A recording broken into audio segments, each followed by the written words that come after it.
নমস্কার বন্ধুরা, নতুন রেসিপিতে আপনাদের স্বাগত। আজকে আমি আবার একটা অন্যরকম রেসিপি নিয়ে এসেছি। আজকে আমি করে দেখাবো থোর বাটা।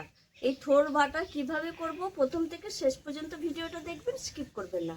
আর ভিডিও ভালো লাগলে লাইক শেয়ার সাবস্ক্রাইব করতে একদমই ভুলবেন না। থোর বাটার জন্য আমি এখানে থোর কেটে জলে দিয়ে রেখেছি। এই দেখুন বন্ধুরা, থোর কাটতে একটু টাইম লাগে, এই যে আঁশগুলো ফেলতে হয়, ওর জন্য আগে থেকে কেটে নিয়েছি। আর এখানে দিয়ে দিয়েছি ধনে পাতা, কাঁচা লঙ্কা, নারকোল কুড়ানো, সর্ষে, শুকনো লঙ্কা, চীনাবাদাম, নুন, সর্ষের তেল, হলুদ গুঁড়ো আর কালো জিরে। আর বিশেষ কিছু লাগবে না। এবার আমি থোরটাকে একটু সেদ্ধ করে নেব, ভাপিয়ে নেব।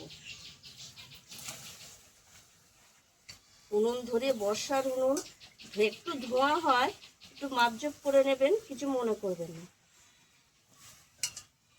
আর এইখানে উনুনটা প্রতিদিন আমার একটা কুকুর বাচ্চা আছে, প্রতিদিন ভেঙে রেখে দেয়।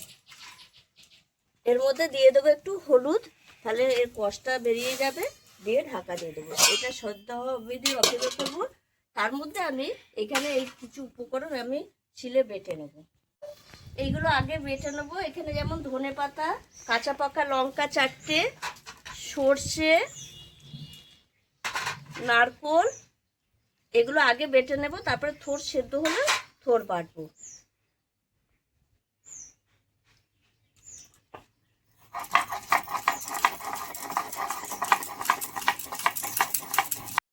দেখুন বন্ধুরা, আমি সর্ষে, ধনেপাতা, কাঁচা লঙ্কা আর নারকোল একসঙ্গে বেটে নিয়েছি।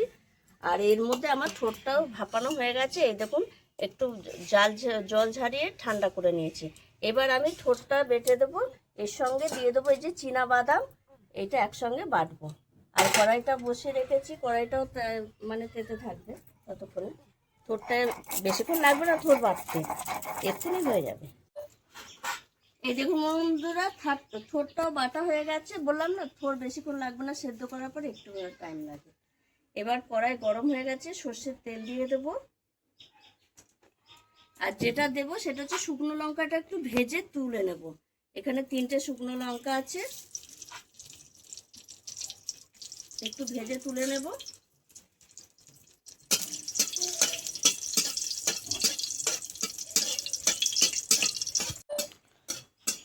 লঙ্কাটা ভাজা হয়ে গেছে, এবার তুলে রাখবো।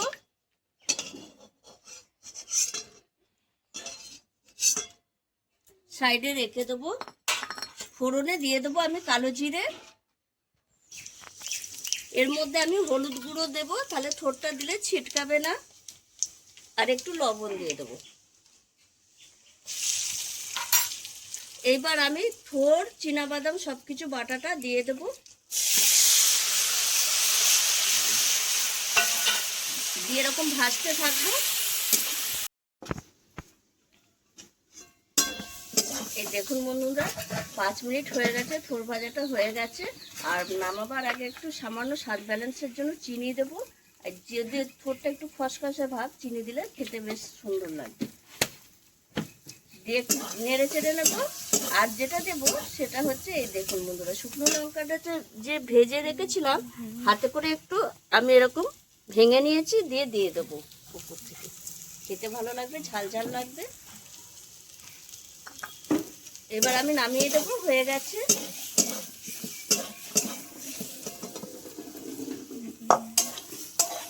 এই থোর ভাজাটা আমি নিরামিষভাবে ভেজেছি। আপনারা ইচ্ছে করলে পেঁয়াজ রসুন দিতে পারেন, কিন্তু আমার মনে হয় পেঁয়াজ রসুন দিলে থোর ভাজা মানে যে একটা সুন্দর ফ্লেভার, সেই ফ্লেভারটা থাকে না। পেঁয়াজ রসুনের গন্ধটাই বেশি লাগে। এবার ওপর থেকে সাজাবার জন্য আমি এখানে একটা কাঁচা লঙ্কা দিয়ে দেবো। আর একটা এদিকে শুকনো লঙ্কা দিয়ে দেবো ভাজা। আর কটা ধনে পাতা একটু এরকম ছড়িয়ে দেবো, ভালো লাগবে। আমি যেভাবে থোর বাটাটা করেছি, একবার এইভাবে হলে থোর বাটাটা করে খেয়ে দেখবেন। এই বর্ষার সময় মুখে স্বাদ ফিরে যাবে, অসাধারণ লাগবে। আর আমার এই রেসিপিটি যদি আপনাদের ভালো লেগে থাকে, তাহলে লাইক করবেন, শেয়ার করবেন, সাবস্ক্রাইব করবেন। আবার দেখা হবে আগামী ভিডিও।